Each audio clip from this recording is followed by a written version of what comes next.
Hey gang, welcome back again to Ken Tamplin Vocal Academy, where the proof is in the singing. I'm continuing my series on taking these epic, legendary solo vocal tracks, and I'm doing a singing tutorial, a vocal analysis, also talking about the recording process, and a little backstory about the artist as well. So next up is Foreigner, I Want to Know What Love Is. The lead vocalist is Lou Gramm, and this is probably maybe the most epic classic rock ballad of all time. So now I want to point out a few things along the way as we get started, and that's this. As I've been doing these vocal tutorials and analysis, solo vocals, etc., there's some things about it that I think we all do this, where we remember a song a certain way. We think it's bigger than it really is, or smaller than it really is, or maybe the vocal performance was better or worse or whatever. But we have this preconceived thing in our minds of how we remember a song. And I certainly have that about this song. And by the way, I did a version of this. I will put it in the description. You can check out how I did. I did it quite a while ago, but 8, 9, 10 years ago, something like that. But just check it out and see how I stacked up to good old Lou, one of my favorite singers, as you guys know, probably my top 5 greatest, rock male vocalist influences for me of all time. But so as I was going through this particular track, I actually found the track to be better than I remembered it. And let me explain.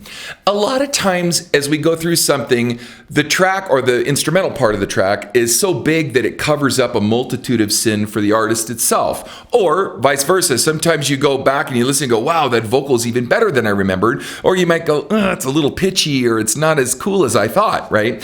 In this particular case, it's actually better than I remembered it. And so for you audiophile guys out there, I have a little extra surprise for you at the end. So I want to make that known. So wait to the end for you, you engineers out there. I think you're going to like what I did. But I want to just get started, and I want to just talk about Lou Gramm and his singing. Now, Lou has a very bright, pointed sound. Say you will. You've heard me do that a lot. So he's got a lot of mask in his sound. But in this particular case, kind of like Jukebox Hero and other songs that he's done, he covers the low end of his sound, or the lower parts of his vocal. And as he ascends, I want you to have a view towards how he brightens up the face and opens up the sound to be able to get to those epic notes that Lou is known for singing. But there's some soul and some sass and some phrasing and some other things in here that I think are just really cool. So with that said, let's just get started. Here, old Lou Gramm. Here we go. I've got to take a little time to think things over. Okay, now first of all, I'm gonna take a little time to think things over. He's real warm and real covered in. He's not going, I'm gonna take a little time. I'm gonna take a little time. Right, so it's real sensitive, warm, dark, covered on the sound. And so he sucks you in immediately to sort of kind of a whisper in your ear. So I'm gonna, a reflection, right? I'm gonna take a little time to think things over. I think it's really important that we really focus on what the lyrics of what the artist is saying to see whether or not he really conveyed the message in the lyric to you as he's singing and not distracting you from it. Okay, so let's continue. I'm going to do this again and then I'll move on. Here we go. I've got to take a little time to think things over. Here's the instrumental part. Here we go. I better read between the lines in case I need it when I'm older. Just a beautiful, warm, sensitive piece. And yeah, what he's conveying lyrically, I'm sold on right away. Would you agree? Awesome. Let's continue. Here we go.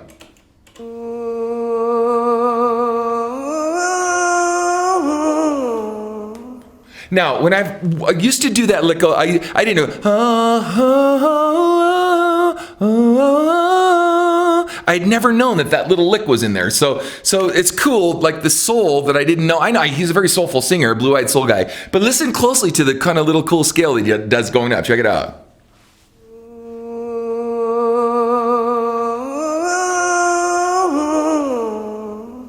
Oh, right. Typical Lou fashion. I thought that was pretty cool if you ask me. All right, let's continue. Here we go. Check this out. Now this mountain I must climb. Now, by the way, there's no note value on. Now this mountain I must climb, right? He's just more concerned about the vibe than being that exact on the notes. Let's check it out. On now this, check it. Now this mountain. There's no note value to the word now, so I never noticed that, but it's there. Now this mountain I must climb feels like the world upon my shoulder. But through the clouds I see love shine. It keeps me warm as life grows colder. Okay, so now what he did was something really interesting. He went from the storytelling part into more of the, virtuoso singing part, but he never lost sight of what he was saying. So now this mountain I must climb feels like the world's upon my shoulder. Now, the reason I bring this up is, and I'm not trying to diss anybody and, call anybody out, but there are many versions of this song floating around.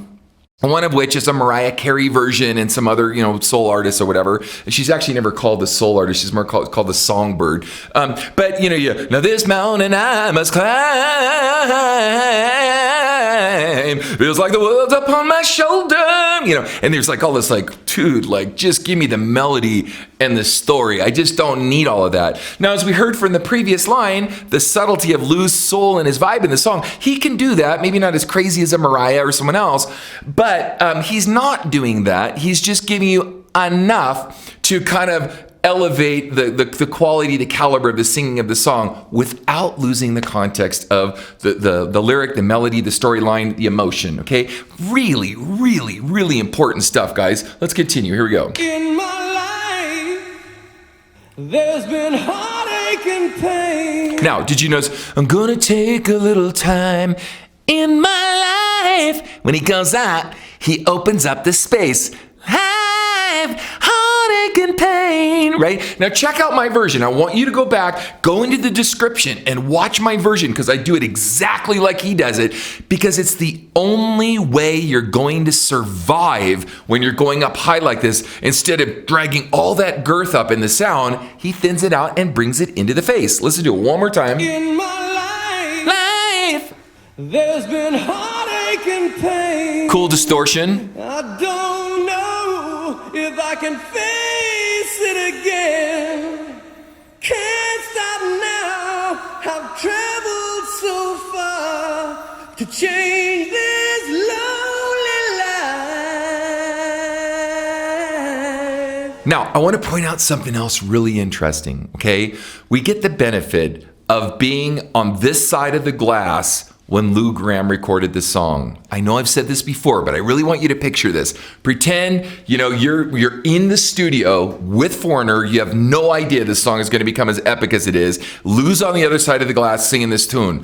Now, there's two things I want to point out. Actually, not just something I want to point. Two things. The first thing is that you hear the pain in his sound.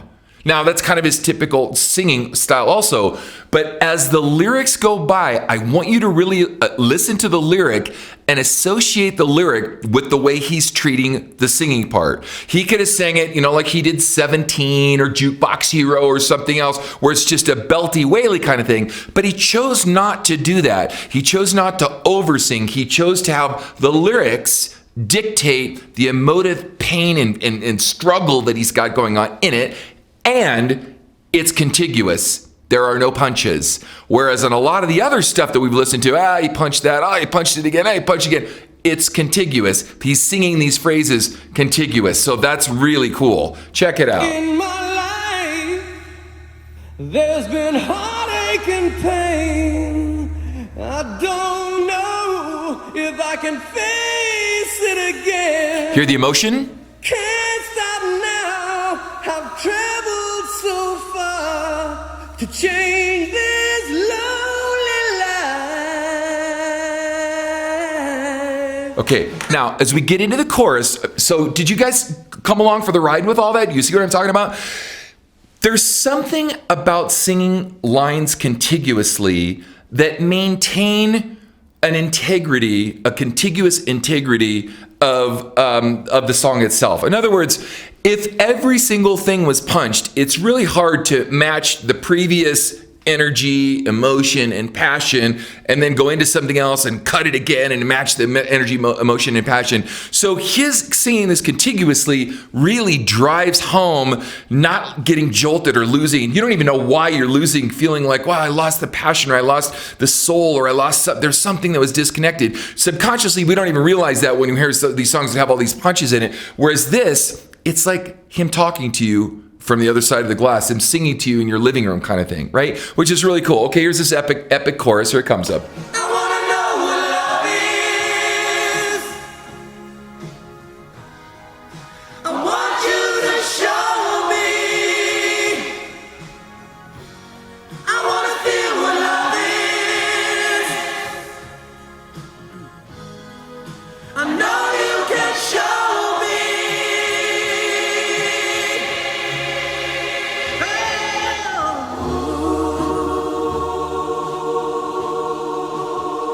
Cool. Okay, so before we take on the next thing, now in this chorus, if you were to write a song, I want to know what love is, right? Let's get down to the songwriting part of this. And you say to yourself, okay, you're trying to describe, like, you're searching, what is the definition of love? What's the meaning of love? How does it relate to me? How can my story relate to other people? You're writing this thing. So they chose the coolest thing ever, a gospel choir, of course. Now, it's really cool to put choirs on stuff, but something out of the dark, like Gloria Stefan and all these people have used it for in a similar context.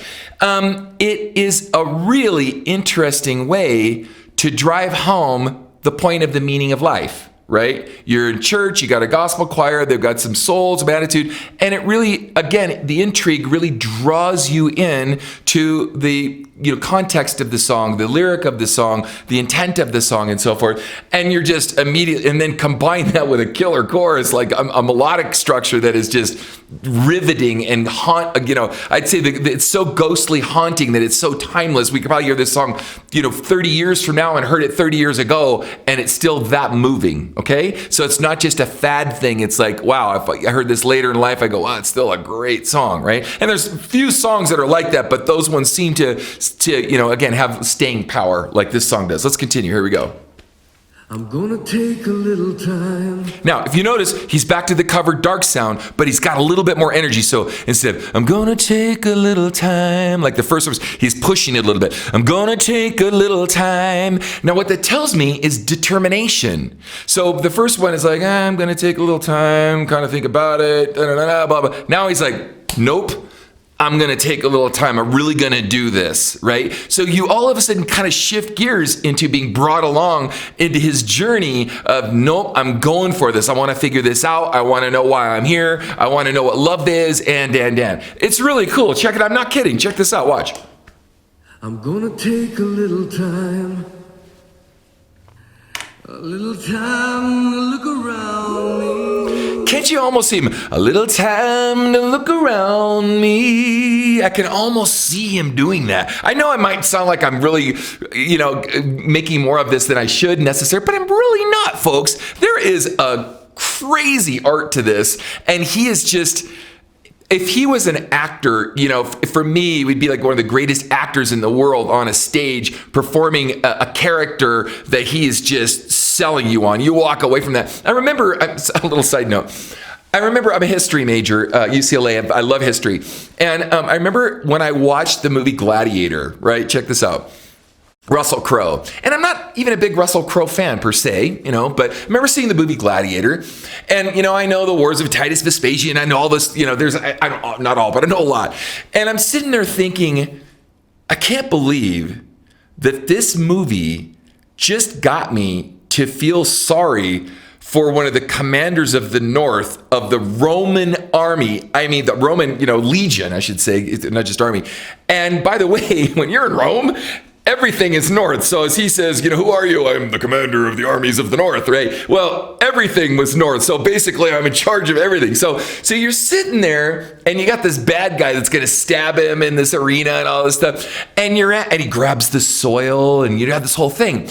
He did such an effective job, and the storyline was so effective that actually made me have compassion and feel sorry for someone that was not a great guy in the history of Rome. In fact, most of the Caesars and whatnot, they were just nasty people, just murdering, slaughtering, killing, conquest, and. But it was done in such a way, I actually was drawn in for compassion for Russell Crowe in this movie. When the armies of the North, if you're a general of the Army of the North, you had to kill a whole lot of babies to get there. You know what I mean? I don't mean that's a horrible way to say it. But so, and I'm not saying Lou is doing that here. I'm just pointing out that as a singer, being able to create this kind of emotion in a song is pretty phenomenal. And it doesn't happen by chance, folks. He is, I don't want to use the word channeling. It's such a metaphysical term, but channeling this emotion in such a way that's just utterly amazing to me. Again, so sorry for my man love of Lou, but if the shoe fits.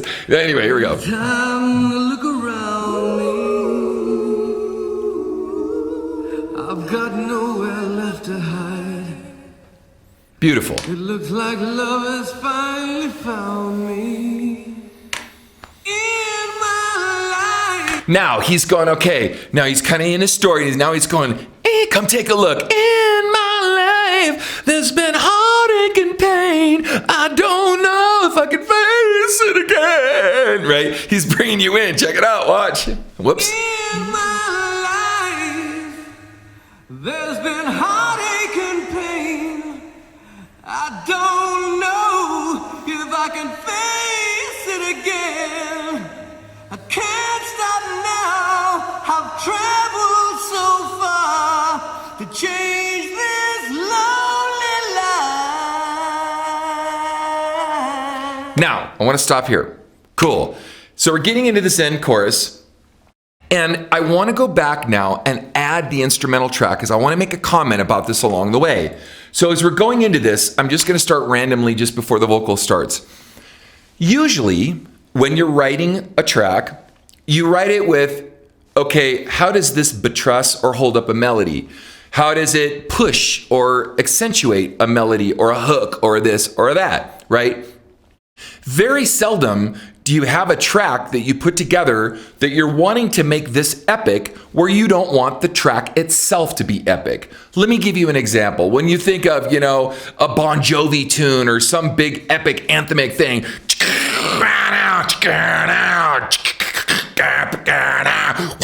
come on, hey, what?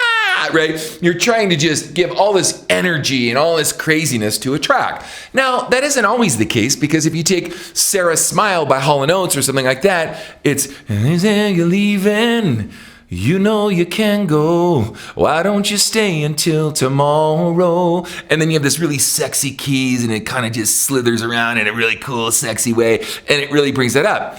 This one is kind of benign.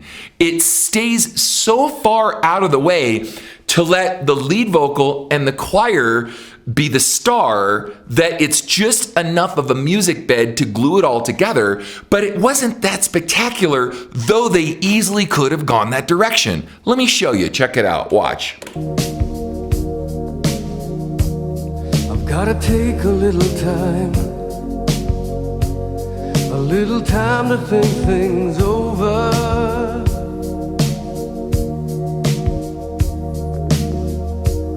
I better read between the lines in case I need it when I'm older. Now, if you notice, it's just a pad. Not even changing keys that much. An okay drum groove and a little bit of bass going on, but there's really not much going on here. I mean, if this was, an epic movie sound piece, John Williams would have gone, put all these strings and crazy stuff. They chose not to do that. I think that's interesting. I think that's cool. Check it out.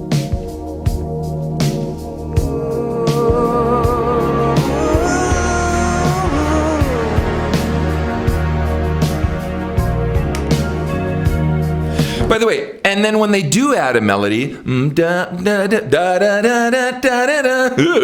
that? The melody, on the melody here. Let's do it one more time. Sorry. Okay, yeah, that. Anyway, it is melodic in nature, and it's just a little bit of a setup for the next line. Okay, so here we go. Let's continue. This mountain I must climb. That was pathetic, Ken. Feels like the world upon my shoulder. So they turn it into a hook, and then they, whenever, they add these kind of little effects, just enough, to keep it interesting. Through the clouds I see love shine. Little harmony there. It keeps me warm as life grows colder. It's not busy at all. In my life, there's been heartache and pain. I don't. So again, I just wanted to kind of, bring that up. Now, as we go into the chorus, there's a couple things. The first thing is I want to back off. I want to take off the track again, and I want you to hear just the vocal with the backgrounds because they're on the same track, the choir. Check it out. Okay. I want you to show me. Now, here's where I say things like, what I remembered wasn't as big as I thought it was. That choir is pretty small to me. I remember that choir being huge, right? I don't know if you did, but it just sounded like some great big huge choir. Now what I did, again, now we're into the audio file part of the song. Okay, hold on. Okay, we're gonna go in here. Now, here's the choir that they have, and I put together my own choir behind it, and I'm gonna bring it in. Check this out.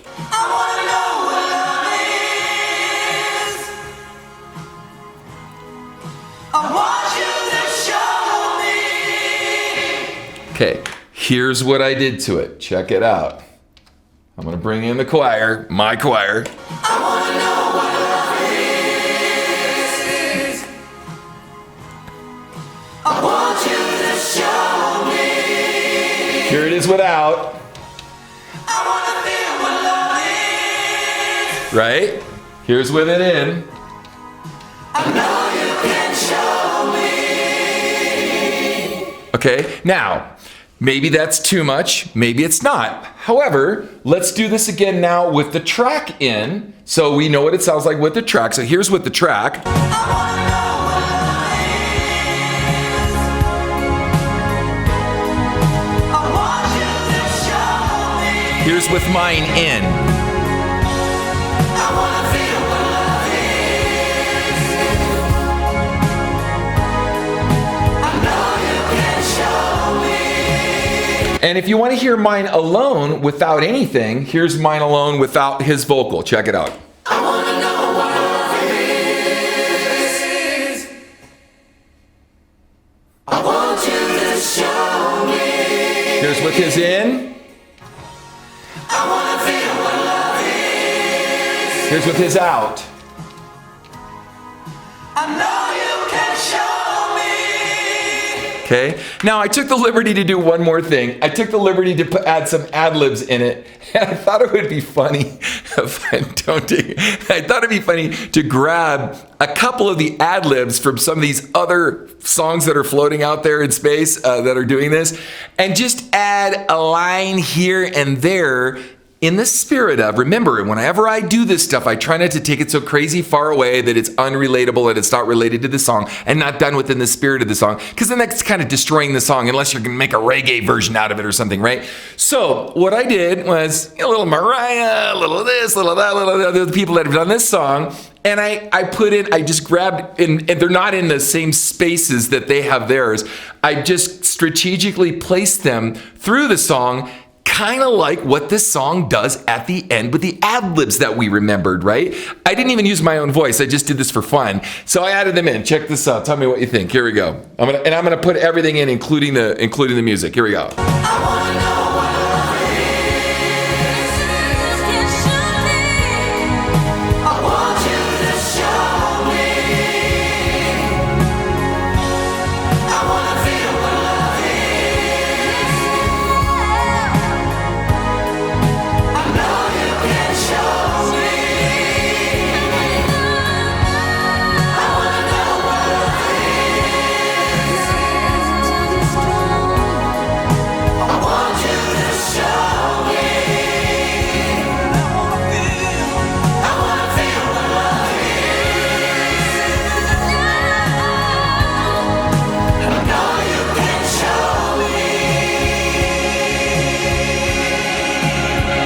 Now, he waits all the way until this section for Lou to come in to start doing some of his own ad-libs. So I had to kind of stay away from his ad-libs, let him do his thing, and build some choir ad-libs around it. So I have directed choirs, quite a few of them. In fact, for you choir guys out there, I did a pretty big project called the Sudan project. Actually, the name of the project was called Make Me Your Voice, and I was able to conduct the Andre Crouch Choir. There was the Church of God in Christ choirs. There's some other choirs, and it was actually inspired by this song. I did a thing for the South Sudanese. There's a bunch of black Africans, African Christians that were getting slaughtered because they were trying to take the land away and the oil away. You guys probably remember Darfur. You probably heard of some of that in the news. It became big news kind of, about 6, 7, 8 years ago, but I did this all the way back in 2003. We got a several $100 million, $200 million or $300 million peace act signed through Congress and stuff called the Sudan Peace Act. It was a project that took me 2 years of my life to do that. And this song was an inspiration for a song I did on it. And then we got a whole album that we made called Make Me Your Voice. You can look it up. But anyway, so I've worked with a lot of choirs. So I was trying to, in the nature and the spirit of, if it was me directing the choir, who would I let loose on a couple solos here and there? So as Lou continues his solos and I add some of my solos in there, check it out. I think you'll appreciate it. And I'm gonna take out, again, as we go through, I'm gonna take out my choir initially. Here we go, take it out. And then I'm gonna add it back in so you can see how thin or smaller his sound is. And then when mine comes in, it's a little more produced. Okay, check it out.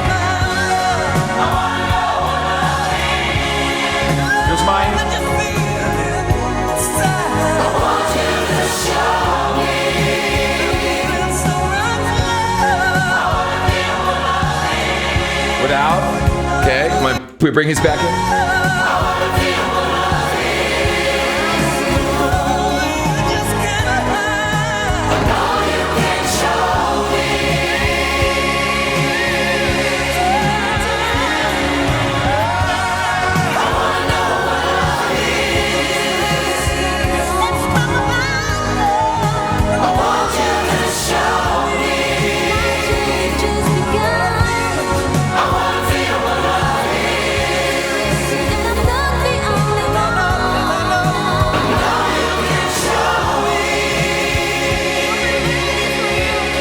My favorite lines coming up. Here it is.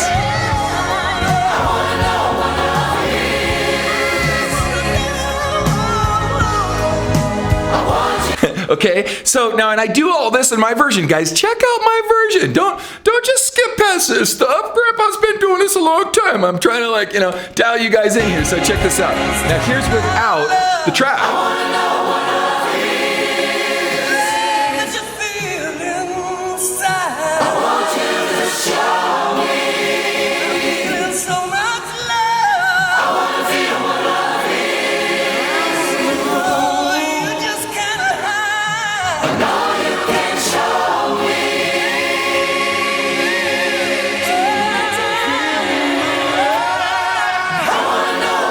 Anyway, gang, hopefully you guys enjoyed this as much as I did. I love this stuff, and I'm just having an awesome time doing it, and I definitely have more of these pieces coming your way, so definitely check out my next video.